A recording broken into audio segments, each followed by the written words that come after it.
يقول: هل صيام ثلاث أيام من كل شهر يجب أن يكون أيام البيض؟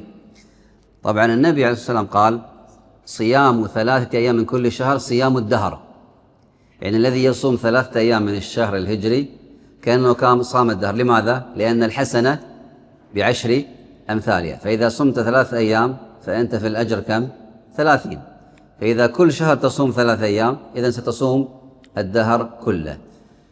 فمن صام أي يوم، أي 3 أيام، أول الشهر، أوسط الشهر، آخر الشهر، فإنه كصيام الدهر. لكن الأفضل أن تكون أيام إيش؟ أيام البيض التي هي 13 و14 و15. في الشهر القادم ذي الحجة لا يجوز الإنسان أن يصوم 13. ليش؟ لأنه أيام التشريق، أيام التشريق منهي عنه، فهنا يصوم 14 و15 وأي يوم بعدها حتى يحقق صيام 3 أيام.